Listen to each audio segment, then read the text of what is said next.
And welcome back to another episode of the Diversions podcast. I'm your host, Keti, along here with... What's up? It's B.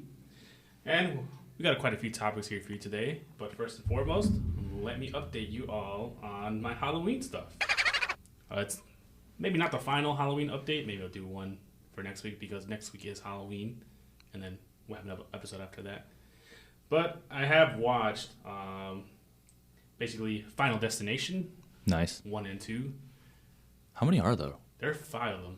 Jesus, that's too many destinations. Yeah, there's 5 of them, and they're coming out with the 6th one, actually. Really? Yeah. Oh, I didn't know about that. Final Destination 6. It's pretty crazy. I think like Tony Todd has been like a big character in those movies, I guess. Kind of like... I don't remember them at all. Yeah, I mean, when I saw his movies again, I was like, I don't remember this at all. And I just realized Tali actually pointed out that the main character from the first one played Casper. Was it really? Well, he played the live version of Casper, the alive version. Oh, okay. I thought you meant like he was like the mocap for the ghost or something. No. He played the living boy version. Oh, rest in peace.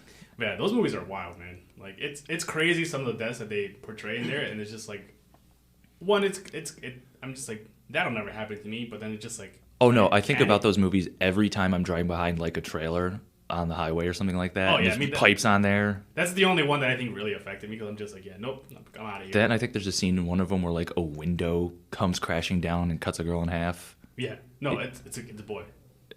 Either way, it's half of a human after that. Yeah, and then what was the other one? There was the one in the first movie where he like slips in like a bathtub or like toilet fluid, and then like it causes like the clothesline that his mom has in the bathroom that hangs his clothes dry. Oh yeah. It wraps around his neck and he's just like choking it. And I'm just like, dude, there's the soap thing. Just grab onto that and pick yourself up. I mean, movie logic. It never comes into play when you actually need it. It was just fucking insane. It's fucking insane. And it's just like, man, Death really wants to kill these people. Death's good at his job, and he's gonna find a way to do it. It's crazy to me. It's like, because nobody wins. Nobody wins in those movies. Death does. I mean, obviously Death does, but like. And us, the fans. I guess. But yeah, nobody wins in those movies. Death is the only winner in there. So Undefeated. It doesn't matter. It doesn't matter if you survive to the very end. Like it's gonna fucking get you. It's true. What else did I watch? 13 Ghosts. That's another one that I watched. Yes, love that movie. It's a very good movie. Matthew Lillard before he became Shaggy. He was dealing with ghosts his whole damn life, apparently. Pretty much. And then the spirit of Shaggy possessed him. I mean, it is a powerful spirit. I'll give it that. Yeah, but I guess what I wanted more from that movie is a little bit more backstory and lore on the 13 Ghosts, because I feel like that alone could have made a fantastic series. Yeah, like why those 13? Like why are they trapped in? I feel like that would be cool, like a cool mini series to do, like the 13th Reasons Why, but with the ghosts. But with ghosts. Yeah. I mean, there was that show, 13 Ghosts of Scooby-Doo, but completely unrelated. I don't remember that one that much. I do. They only caught 12 ghosts in that show. Ooh. Yeah, they only caught 12, and it wasn't until like maybe 3-4 years ago where they finally came out with a movie to capture the 13th ghost. Damn, man, they kept the lore going. Yeah, Respect that. They brought back like the adult version of Flim Flam. I don't know why that character was named Flim Flam, but that was his name. It was the little kid on the yellow tracksuit and 13 Ghosts of Scooby-Doo. This is not ringing a bell. Flim Flam. Yeah. Just look it up and you'll be like, or maybe, I don't know if you've ever seen 13 Ghosts of Scooby-Doo, but... Oh, this little shit. Yeah, I remember him. They also had like cameos of Vincent Price, but I think his name was like Vincent Gould or something like that. I'm not too familiar. That sounds right. Don't remember too much, but I just know that it was just Shaggy, Daphne, Scooby, Flim Flam. It's Vincent Van Gogh. Yeah. Yeah. And then once in a while, Fred and Velma would appear, and I'm thinking like, where the hell were these two the whole time? Like, what were they doing? Vibing. Maybe, I guess. I don't know. But the funny thing is on 13 Ghosts is that there was a scene in the movie where like you catch the reflection of the cameraman. I think you remember when I showed you that. Yeah, you showed me this picture, and it's hilarious. It's funny. I'm just like, oh my God. You could tell the look of like, oh, I fucked up on his face too. But it kind of works for the scene. Like it looks like he's popping out and like he's just one of the ghosts or something. It does. I actually thought it was a reflection of a ghost like peeking in on this conversation between the characters. But then it's just like, nope, it's the cameraman. That guy lost a day of pay for that or something. And then other than that, I've been watching, like TV Halloween specials, especially mostly from like the Disney Channel and like Nickelodeon. Yeah.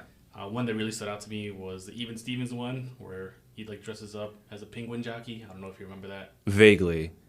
Dresses up as a penguin jockey. Like everyone's giving out free milk for an eye exam at the school, but it turns out the eye exam is where like they suck out their eyeballs. Yeah, They turn into like zombies and stuff like that. This rings a bell. Yeah, I mean back then I was just like, man, it's like Disney really did not tone it down for the horror. No, when they did horror, they did it well. Like, Yeah, it was pretty good. I don't remember if it was on Disney at this point, but there was that episode of Boy Meets World where like there's a killer loose in the school, and then it turns out to be like Sean like having some dream or something like that, and he's the one killing everyone. Holy shit! And he like comes face to face with himself at the end. It was a weird episode. I gotta check that out because like I don't remember that at all. Was that like when they're in high school or when they're in elementary school I feel like late high school. or college? It might have been early college because I want to say Angela was involved in it, but I don't remember if she was also in high school or not. I gotta go back and give that a watch again.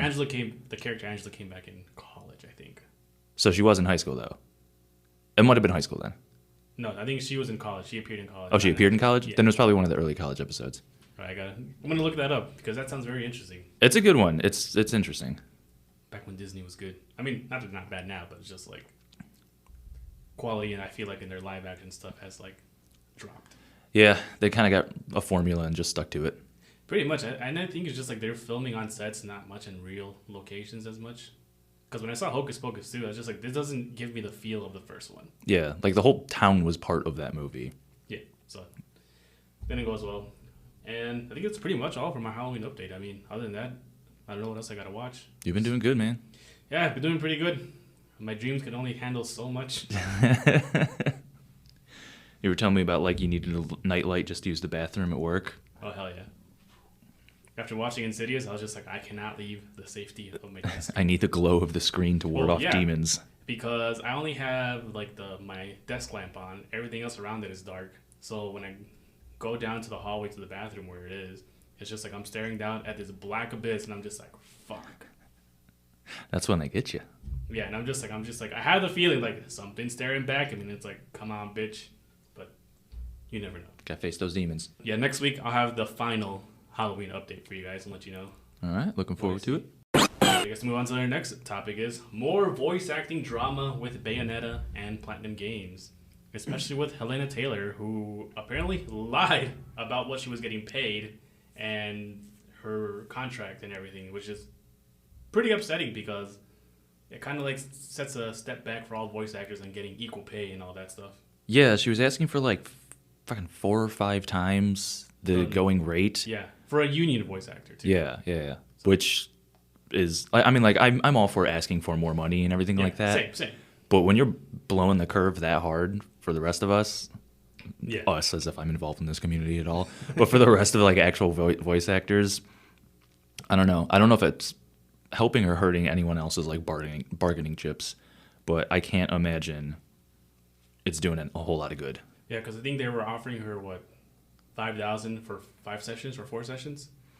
I don't know exactly what it was. Something like that, but she wanted like 6 figures, and then like in order to get a 6-figure like voice acting role, you need to be like top dog. You need to be like, I don't know, like Billy West, Chris Sabin, Billy West, Grey Griffin, John DiMaggio.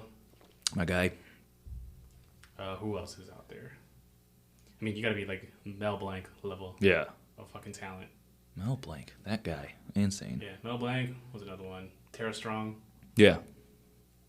It's just like, damn, you gotta like. I mean, look at the Simpsons cast. Like they're all 6-figure, but like you're gonna need like three of them to do a whole episode. And there's also 732 seasons of that show, so. Yeah, I mean, you gotta work your way up basically. Yeah. Which, I mean, like, I'm sure she has done a lot, but like being known for a game that's kind of like a cult classic, I wouldn't say puts you in that category. Yeah, I mean, Bayonetta struggled to sell its original platform, but it did enough for Nintendo on the Wii in order for them to warrant to buy the rights to make a sequel game. And even in the sequel game, it did enough for them to be like, all right, we're going to make a third game. Yeah, just enough doesn't get you 6 figures. Yeah. Third time in. Yeah. But if you're interested in Bayonetta, pick up Bayonetta 3 coming out this Friday. Yeah. Oh, Or it will be out on Friday by the time this episode releases. okay. Yeah. I gotta check it out. I've never played any of the games. It just kind of looks like a basic like hack and slash, and I It is. It's like Devil May Cry with a woman who's half naked half the time. sold. Yeah. So, interesting game. I played 1 and 2 on the Wii U. I had trouble finishing one because my game would always freeze on the final boss scene. The So final boss's lag itself. it was crazy because I was like, I'm trying to beat this game so I can move on to 2, but I can't. Well, I don't want to move on to 2 without finishing 1. It's hard. So I took a break for a while, and then I like cleaned the disc up, loaded it back into the Wii U, and then I was like, finally. You were too grimy to finish the game. Yeah. Dirty ass disc having ass. Well, I mean, I bought the game used from GameStop, so. Oh, you don't want to know what was gunking up that disc then. I don't know, but it's crazy. I mean, it's just unfortunate, because like a lot of voice actors got sent back from her comments. And even worse, apparently she's very much into like, I guess what's the phrase? TERF? She's a TERF. Is that how you say it? I'm not too familiar. TERF. She's a TERF. She's very against like trans people and LGBTQ rights. And like she was asking people to, instead of spending money on Bayonetta 3, to donate, and one of the donation links was for like some Kentucky thing about pro-life. Wait, she's actively telling people not to buy the game? Yes. That she is trying to get 6 figures of pay for voicing? Yes. I don't understand this girl's logic. And then she was telling them instead of buying the game, donate money to all these charities, and one of the charities was for pro-life billboards in Kentucky. Oh shit, she's a scumbag. So it's just like, oh my god. So I was just like, damn. Oh, so I'm so glad you got replaced. It's like you're really shooting yourself in the foot here. So like, tragic. Damn, and you threw the director under the bus and everything like that too. Which is crazy because he was going batshit crazy, and everyone was just like, "That's so unprofessional of him." It's like, and then this guy was apparently he's like, "You don't understand this woman." He's speaking the truth the whole time, so everybody definitely owes him an apology. I feel. Yeah, man, his name got dragged through the mud for like a solid week on Twitter. Yeah, him and the actress who replaced her, Jennifer Hale, which she doesn't deserve that. She obviously earned the role. Girls gotta eat, so. Yeah, that's ridiculous. I did not know about all that. Yeah, it's fucking insane. So I mean, I'm not upset that she lost the role. She did it to herself. I mean, she could have worked her way up. I mean, Bayonetta could have been like her stepping stone into moving something else. Dude, she went full Kanye. Yeah. Blew it all up. Don't even get me started on Kanye. It's like, oh man, that's another guy. That's a guy, all right. And he's letting us know. I mean, he's free to have his opinions as well, but you just gotta know there's consequences to your opinions. Yeah. No matter what, to the point where this guy was trying to go to Skechers. Yeah, he just barged into Skechers and he was like, "Give me money, give me a contract," and they're just like, "No, we're good." It's like, nah. When Skechers leave. denies you, it's just like, oof, you found pretty hard. Yeah, because they'll pretty much put anyone with a face on those advertisements. Yeah, it's fucking nuts. But WB is having a big shakeup. I know with their last film, Black Adam, that I guess they're finally starting to put structure together because Walter Hamada has left WB. People are hopeful that the Snyderverse is restored. I'm definitely not one of those people. I really hope that Snyderverse stays dead. Yeah, I mean, it wasn't exactly well put together from the start. But who do they have? James Gunn? Yeah, James Gunn and Peter Safran has now stepping in to take over as CEOs of the newly established DC Studios. Okay, I like this. Yeah, I think it's going to go in a good direction. A lot of people did blame like Walter Hamada for all the behind-the-scenes stuff that was going down at Warner Brothers and DC Comics. Oh yeah, and that's such a big deal when you're trying to put together like a whole universe and everything like that. Whole universe, and just studio interference, I feel like definitely affects the quality of a product. Yeah, I mean, you hear from anyone who's worked on like a TV or movie project about like feedback from people who just want to give feedback. Yeah. And that just sets everything back, and you're trying to appease a bunch of people who have nothing to do with the process. Yeah, apparently this guy didn't think, like people would like color and humor and everything. He thought adults only like dark and edgy. Marvel proved you way the fuck wrong. I mean, dark and edgy is like the kind of DC feel, but it's also like, come on, we grew up on like the Justice League Unlimited show, which was hilarious. It was hilarious in but its moments. When it got serious, it was serious. That's what I'm saying. The key is to be able to do both well. Yeah, you gotta have a good balance, and I feel like James Gunn definitely can bring that balance in because he definitely did it with Suicide Squad. Yeah. I mean, the man made me care about rats. Suicide Squad. That movie had potential, man. The first one or the James Gunn one? Honestly, the first one. I haven't seen the second one. The James Gunn one is really good. I liked it a lot. I believe it. Definitely check it out. It's on HBO Max. Check it out. I forget I have that. You're welcome. Thank you. But I mean, I think now with James Gunn coming in, I feel like what do you expect to see? You're gonna say he's coming in guns a-blazing? Yeah, coming in guns a-blazing. Obviously, he has one last Guardians movie to finish directing, but I think officially in November his like first day of work at DC is starting or something like that. Okay, I'll put it on my calendar. Yeah, I mean that's what they're saying. So. Oh boy, James is in now. What's he gonna make? Honestly, I feel like he needs to bring in people who understand the characters and understand the lore of DC in order to build a good universe. Yeah. If you don't have a good understanding of these characters, your product's just going to be shit.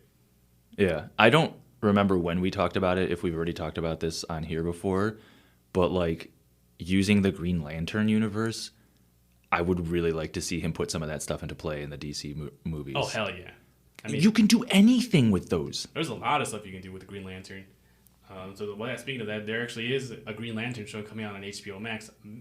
I don't know if James Gunn taking over now is going to affect that. But is their TV gonna conflict with their movies? Because I know like Marvel even like had to like make everything cohesive and all brought together and stuff like that. Yeah, I think it is gonna be part of the universe, but I think the initial plan was it was gonna be about all the lanterns basically, and it was gonna be about like Guy Gardner coming in and like being a rookie Green Lantern stepping in. Love Guy Gardner. And he was gonna be like mentored by Alan Scott, the OG Green Lantern. But I think they're changing that to now focusing on Jon Stewart. Yeah, which is like cool, but I feel like Jon Stewart has gotten a lot of the limelight. He definitely has. Like, it's nothing against Jon Stewart. I like Jon Stewart. He's great, but like he definitely has gotten a lot of like media representation. Whereas you have other lanterns like Kyle Rayner, Simon Baz, Jessica Cruz, who have like very minimal. I'd love to see Jessica Cruz. I think it was Stephanie Beatrice from Brooklyn Nine-Nine, or maybe somebody else, who said that they would want to play. I could see that. Yeah, right? That would be so cool. I could definitely see that. But me personally, I would love to see Kyle Rayner have some shine in the limelight. I mean, Kyle Rayner, Guy Gardner, any of them would be interesting to see. I mean, Guy Gardner did get to appear in Batman Brave and the Bold, that animated series a lot. Yes. And then, yeah, Kyle Rayner only had like 2 appearances. He was in that one episode of Superman, the animated series. But he had like the backstory of Hal Jordan for some reason, and then interesting. Yeah, it was very weird. And then he appeared again in the Justice League Unlimited episode where Amazo comes back, and he's like, they're trying to trade Jon Stewart Lantern position with Kyle's, so because like I guess Kyle's like the better Lantern between the two, and they needed more firepower. Interesting. But the Guardian's just like, nah, we ain't doing that, dog. We're not releasing our top agent. But I definitely think he does deserve more shine and limelight, just because like he's a very powerful Lantern. He's an artist, so yeah, he's like the most creative Lantern that I can think of. Yeah, he also became the most powerful Lantern when he became Ion. So there's some good story to be told there, and he's half Mexican, so let's go, boy. Need some Lantern see like representation. You could do endless things with the Green Lantern universe if they focused on that for like bringing in a lot of the. Like other DC characters to like use that as like a foundation for a universe. I think they could do so much with that. Right, definitely. I think the only one who hasn't gotten much media attention is Simon Baz, because Jessica Cruz does appear in the DC Superhero Girls cartoon show. Okay. And then she was in that animated movie Justice League versus the Fatal Five. Nice. And then she actually appeared in Super Pets, the DC animated movie. Oh boy. Yeah. So I mean, she's out there, but Simon Baz is just like not out there. It's like, come on, man. It's like, give my boy some love. Simon Baz. Why is he not ringing a bell? He's the Lebanese American. Yes, him. Okay. I mean, he doesn't have the best costume, because when I first saw his costume, it's like, this is like an Abominatrix Green Lantern, or what the fuck is going on? Hey man, teach their own. Me too, but I do like that when he does transform into the Green Lantern, that tattoo he has in his arm like glows green. Yeah, I love that. I thought that was such a cool touch when they first introduced him. Cool. So I would definitely like to see more of Simon Baz. Actually, all 3 of them, just give him some love. I mean, there's a comic where like Simon Baz and Jessica Cruz are like. He does like have a gimp mask on. Yeah. That's so funny. But they have a comic where like they're both working together on protecting the Earth as like rookie lanterns. So I think that would be a good premise for them. But we'll see where it goes. I mean, obviously, Jon Stewart's going to get the limelight in that initial season of the Green Lantern series. Yeah. Well, even if they just focused on different lanterns throughout, like, different seasons, I think that would be a really nice touch. That would be really good. I know they had the dude from Halloween Town High was gonna play Guy Gardner. I don't know if he still is or not, but that's who they have casted. He looks like him. I think that's good. He just needs the red hair. Yeah, and throw a wig on anyone and they'll look like it. But aside from that, I don't know if you're big into NFTs, but this is a mistake from Warner Bros. They're making NFTs based on like their famous movies, and they're calling it like the movie verse of NFTs. They're starting with Lord of the Rings, and it's just like, I don't understand who this. wants this? Nobody wants this. Like, I don't understand literally the concept of NFTs, and then I also don't understand why they would do this. Like, I thought everyone kind of all collectively agreed no when it came to NFTs. It was stupid. It was only the crypto bros who wanted to like blow it up, and then it did blow up in their faces because now NFTs are like plummeting. And like, nobody wants them. Who wants an NFT? Nobody wants a fucking Bored Ape. A Bored Ape. Like, it's like, oh, cool. You can own a link to something. It's like, well, guess what? I can just print out that same shit for free. Screen capture was NFT's greatest enemy. Yeah, it's ridiculous. I don't get it. How do you even make an NFT movie? I don't know. I don't think it's gonna be a movie. It's just like specific scenes you can like own or something like that. It sounds stupid now that That's called the Blu-ray. Yeah. I mean, I own the Blu-rays for Lord of the Rings. So I was like, what the fuck do I need all that shit for? True, you are the NFT master. I own them all. Don't funge this guy's tokens. Again, this is exactly why physical media is the best and needed. They can't take it away from you. Can't take it away from you. Pry it from my cold dead hands. Mm-hmm. That's the best they can do. But I guess also, and better news also in the WB universe is that Henry Cavill is back as Superman officially. I love that. He announced it himself. I love that. I do love that too. I think he never got to do the proper Superman that he wanted because we all know that Henry Cavill is a big fucking nerd. Oh yeah, huge fan of like anything he touches. Like he needs to be a fan to be involved in it. Yeah, like I think he almost missed the Superman edition because he was playing WoW. Yeah, dude's such a nerd. I love him. Like he got that big just because he wanted to like be his favorite heroes. Yeah. Like you can't love that anymore about a guy. And I think to like, I guess, brighten people's day during the pandemic, he like streamed himself building a PC like shirtless. Oh yeah. Fun fact, that's like when I built my PC was right after he did that. So I literally watched his video and I'm like, oh shit, I can do it. This fucking big gorilla of a man can do it. Yeah, that big gorilla of a man is a fucking nerd. Yeah, I love him. He's fantastic. Yeah, I feel like that's exactly how it is. Anything that he enters, he needs to be a fan of. And if he's not a fan of it, he'll definitely read up on the lore and like try to understand it before he can like dive into it. Yeah. And I do appreciate that. And I feel like that's what he did for Superman, but then Zack Snyder was just like, nah, man, we're going to make you like a fake Jesus. Yeah, they did him dirty in those movies. They really did. And I really hope under James Gunn, we get the proper Superman that we all deserve. Yeah.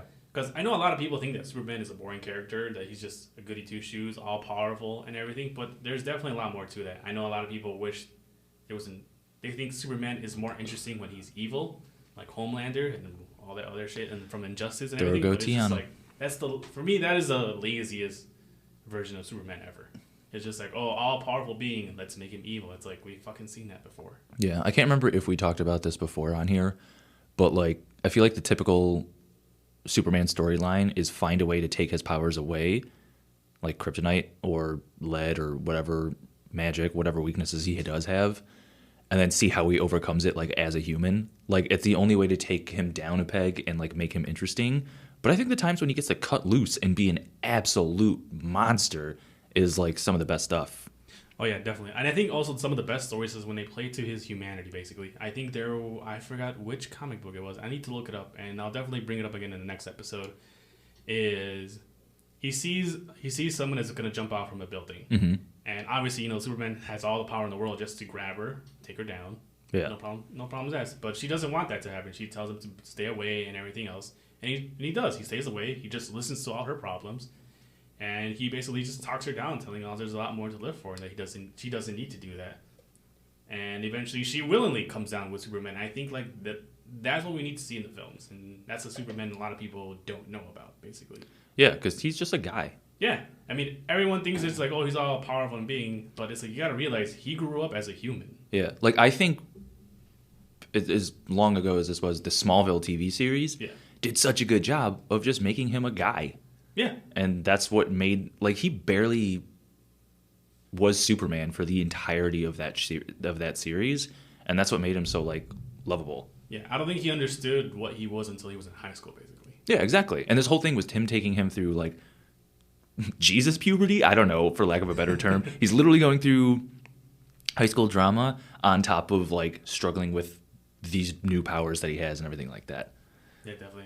I love the Smallville series. I actually liked it even more when they brought in Christopher Reeve. Yeah. For a couple episodes. I was like, man, God bless Christopher Reeve. That's my favorite Superman, actually. I feel like his movies do the best of portraying of what Superman could be. Yeah.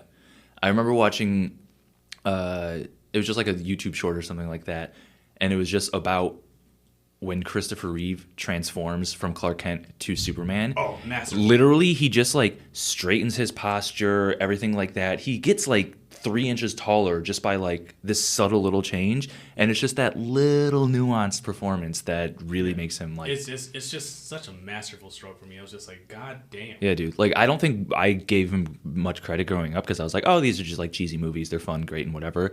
But to see that again as I was older, and I was like, man, this guy did it. This guy nailed it. It's the posture, like his speech, like when he's Clark Kent, he's talking all like nervously. And, yeah, exactly. Like I don't know, like what's the word I'm looking for? Stuttering a little. Like bit. a bitch. Come on, man. More respect to Clark Kent. But he's stuttering a little bit. He's a fabulous and, like, reporter. Fumbling over himself, and then when it's time for him to be Superman, he's like you said, he just stands up straight, all confident. It's just like, damn. It's like night and day. Yeah. Night and day. For anyone who wants to know what we're talking about, just go watch the first Superman movie. It's after he's supposed to go on a date with Lois. Yes. So. Get you some. Yeah. Clark. Oh, man. Such good movie. Such good movies. But I guess onto our next topic for here is... Oh, wow. We already talked about James Gunn taking over. Dude, see, that's the thing about putting these topics together is that we just go off anyways, and we end up covering half of what we wanted to cover. I guess, yeah, for real.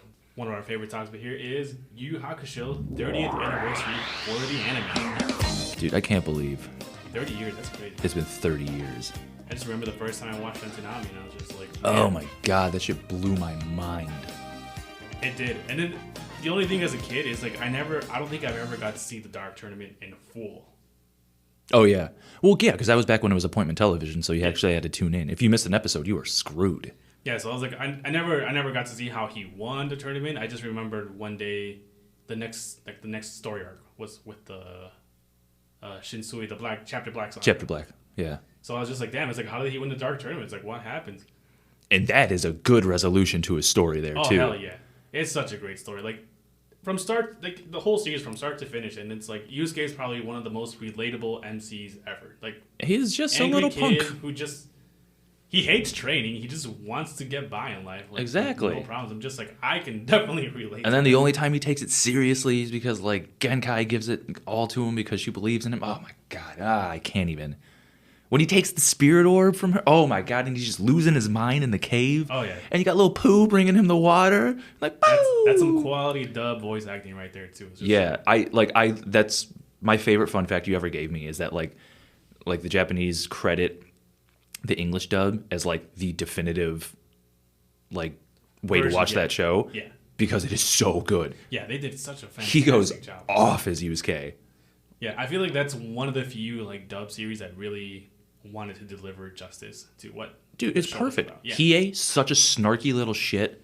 You got like the sweet, soft soy boy Karama, but then when he's Yoko, he's the most menacing thing in the world. Oh, yeah, no mercy. Oh my God, I fucking love that show. I could talk about this forever. That's what I like about Karama. It's just like he's very good natured, but once you cross him, there's just like he's not gonna forgive you.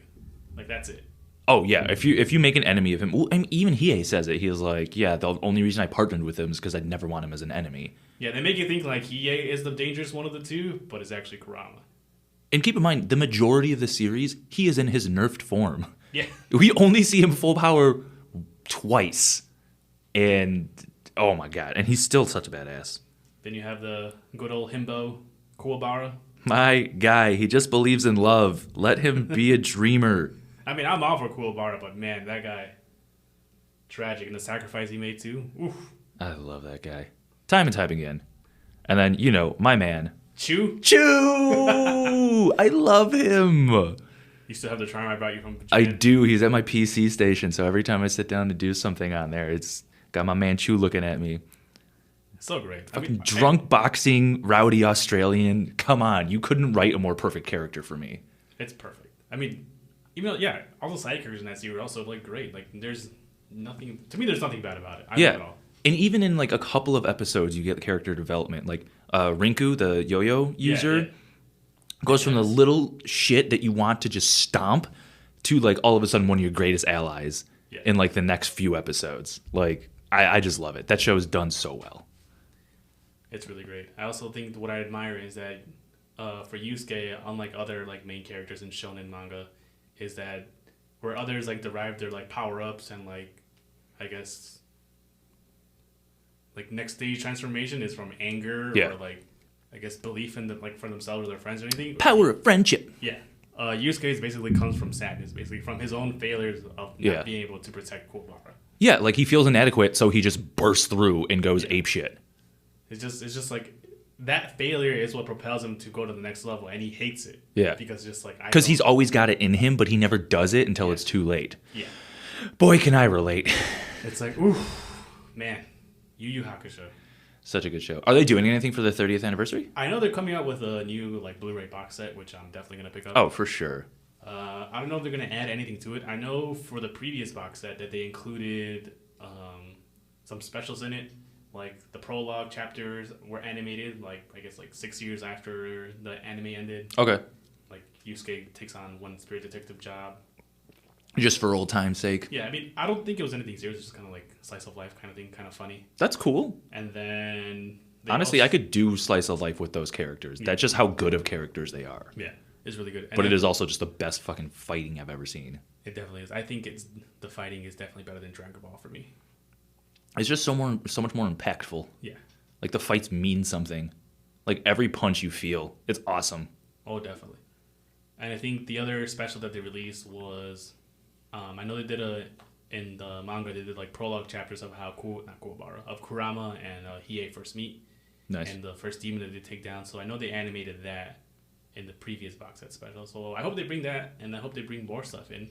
Because I know the creator, he's back in making Hunter x Hunter stuff, and I know he has an exhibit going on right now in Tokyo where he like shows all his art, and one of them is like a new piece on Yusuke, and I'm just like, there's my boy.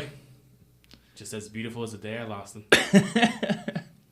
That's true. One of very few series where the show starts off with the main character dying. Yeah. So, just know Yu Yu Hakusho, my favorite anime of all time. Mine too. If you haven't watched it, definitely check it out. You are missing. Watch it in dub. You will love. Don't skip the intro and don't skip the outros either, because those are fucking bangers. They're on my Spotify playlist, and I listen to them constantly. Yeah, I think that's the one anime I never skip the intro for, because it's so fun. It is so fun. It's perfect. It's perfect. Perfect. Guess it's a good time to talk about our beer for the day. I just love cracking that as my intro. I was on standby again. Oh boy. All right, so this is one we were supposed to have last time. But we decided to save it for this episode instead. It is the Temperance Brewery Basement Party, which got like a super cool funky can on it. It's an American lager, 4.9%, so pretty chill. Nice little session beer. You could definitely have a basement party with it.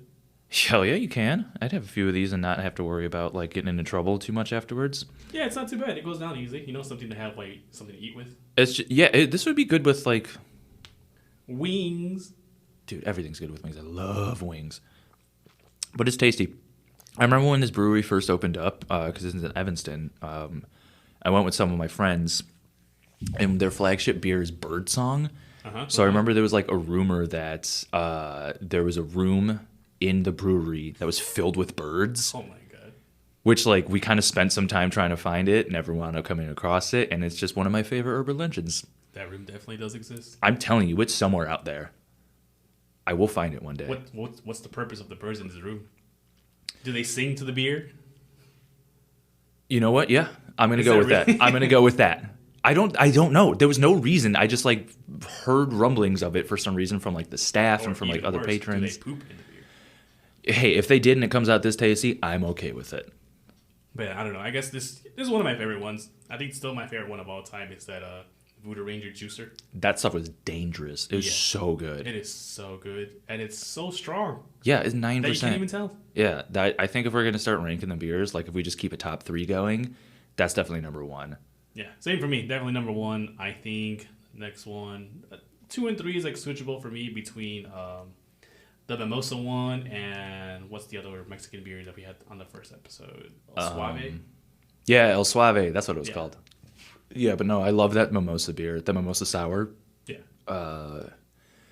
I forgot who did that, but it was really tasty. But that Voodoo Ranger is amazing. Yeah. This one doesn't quite crack the top 3, but it's still pretty tasty. It's good. It's good. I'd get down with this on a summer day. Definitely. I think that's exactly a summer beer. I mean, hopefully we get some more fall beers coming in pretty soon. I noticed that we did not do any pumpkin beers all of October. I don't like pumpkin, man. Pumpkin beers. I'll have one, maybe one, like at the beginning of the season, and then never touch them again. How about Christmas beer? Should we do a Christmas beer for the holidays? Honestly, Fistmas from like Revolution is really solid. I do really like Christmas beers. Right, we'll try some out. Yeah, we'll see what comes in December. Cool. But, check out Basement Party by Temperance Beer Co. Only 4.9% alcohol. Yeah, so and go not check too bad. go check out the brewery in Evanston too. It's fun. They got a shuffleboard table. Oh, wow. Nice people there. They're pretty cool guys. Nice. So, yeah, if you're in the Chicago area, definitely go check them out. For sure. And I guess our final topic for the day is Netflix is being bogus. I think Netflix is about to pull a blockbuster. Our final topic, Netflix, why you a bitch? I think they're definitely going to pull a blockbuster here. Because now The irony of them having a blockbuster movie is so, like... It's a movie? I thought it was a series. Is it a series? I think it's a series. I think it's a series. Regardless, they were the ones who literally killed Blockbuster, and now they're puppeting its corpse around like it's fucking Weekend at Bernie's trying to make a profit. I think it's so funny. Maybe Blockbuster can come back. I still have hope. Well, what's the thing that's going to dethrone Netflix, NFT movies, honestly, probably. No, I feel like... They're cracking the code before I our think like very eyes. Hulu and HBO Max are definitely giving it a run for its money. Yeah, it's just they have a lot of really good IP over at Netflix. Yeah. But like once you run through like your Stranger Things and your Witchers and stuff like that, there's not a whole lot Netflix offers that you can't get elsewhere. There really isn't, but I think the big thing about Netflix is like everyone was able to share a password, like no problems. And like you have your own profile, and, whatever, like no big deal. I mean, they even said it themselves and their Twitter account. It's like love is sharing a password. And Yeah, that was how long ago? I think like 4 or 5 years ago. And now they're big on cracking down, saying Yeah, because they lost so much money this year. I think that they lost even more money now, or they're going to lose more money out because now they're saying they're going to be charging accounts per household, meaning each household needs its own account. Even if you have an account and you're paying for 4 different screens, as long as someone's using that account on a different house, they're gonna charge it separately, which is fucked up. Because no, I'm paying for 4 screens. Yeah, I got an email from them saying that they're going to introduce like profile transferring, and I'm not gonna lie, I read this email, I don't even understand what it says. Yeah, I saw that too, and I'm just like, you know what? I think it's time I pass my Netflix on to my parents because they're the one who watch it the most. They're the ones who use it the most. Yeah, I got to tell you, my mom has probably worked her way through the entire library of like Netflix and Amazon Prime. Yeah. And like I only come to Netflix when like you said, when Stranger Things comes back, The Witcher. Yeah. Other than that, I don't think I pretty much look for anything. Stranger Things next season is their last one, right? Yeah, it's the last one, and then obviously maybe I'll try to see how I can watch the Wednesday Addams series. Yeah, and even that's not something I like need to see. Yeah, That's the thing. Like you can get what Netflix offers better elsewhere. Yeah, for me, I feel like I could just wait and let all the Netflix stuff accumulate, so I can just probably watch it all in a week or two. Yeah, not to mention there are websites that offer solutions. There definitely is. Not condoning any kind of piracy, but yarg, Yes. matey. With Straw Hats here. Which straw hat pirate would you be, Kev? Which one would I be? Don't be basic and say Zorro. Fuck. Called it. No, I really don't know which character I would be. Oh man, I don't know either. They're all my best friends. I love them all, definitely for sure. Honestly, yeah. They find a way of making them grow on you. I could spend some time talking about this one too, but One Piece is the shit. Yeah, I know. I feel like my brother would say he's Ace, but we all know he's not Ace. Wannabe. Love you, Rich, but come on, man. Tell people if that guy could make a wish, his whole wish would be to be the older brother. You robbed him of that. Sorry, that's all I can say. He's older than one of the siblings, so there you go. But we also do have a question for the day, actually. This one's coming over from Pop's Prince, Pablo. Okay, let's go. He's asking us who would win in a fight between Black Adam and Superman. I'm Black Adam, easy. Everyone says that just because Superman has like a vulnerability to magic. He's not weak to magic. He can just get hurt by it. And Well, yeah, but I mean, he is just as strong as Superman, but he also has the one thing Superman can be hurt by. Yeah, but also Superman also holds back a lot of strength. So I feel like if Superman lets it all out from the get-go, he can definitely catch Black Adam off guard. Because you got to realize that Superman can go toe-to-toe with Darkseid. Yeah, and I'm sure Black Adam could too. I don't think Black Adam could. You also got to realize Superman has what, X-ray, heat vision. What is X-ray vision going to do for him in that fight? You never know. I can see through you. Oh no! It's gonna give Black fucking Adam lightning cancer. bolts.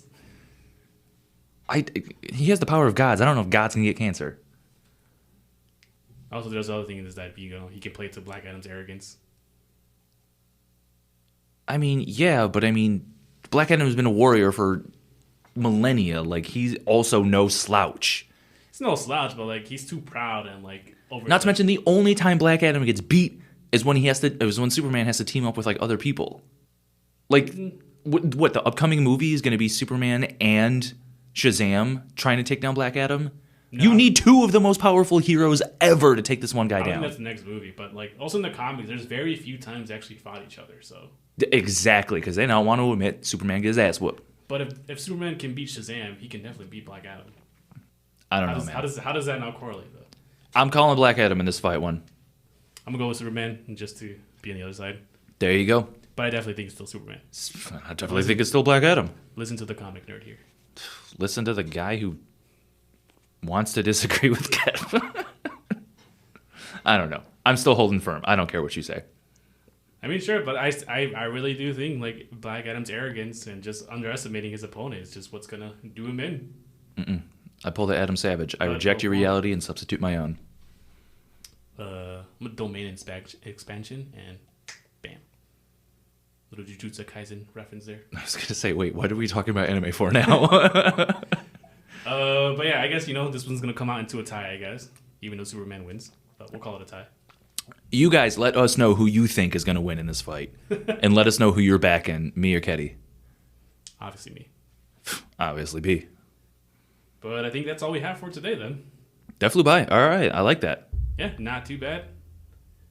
Thanks y'all for listening. You can always follow me at GeekNight90 on Instagram and on Twitter, I believe. I forgot what my Twitter handle is. One of these days, I'll get you guys some handles, I promise. Same for YouTube, GeekNight90. You'll recognize my little blue knight. Check out some of my videos. My mom is now following you. Oh, really? Yes, she asked for your YouTube channel. She's loving it. I guess I gotta deliver more stuff. I am working on more stuff, so. There you go. You gotta make Claudia proud. I do gotta make Claudia proud. Love you, Claudia. Thank you for watching. Yeah. Appreciate it. She's gonna like that. But as always, guys, thank you for listening. Appreciate it all. Later, nerds.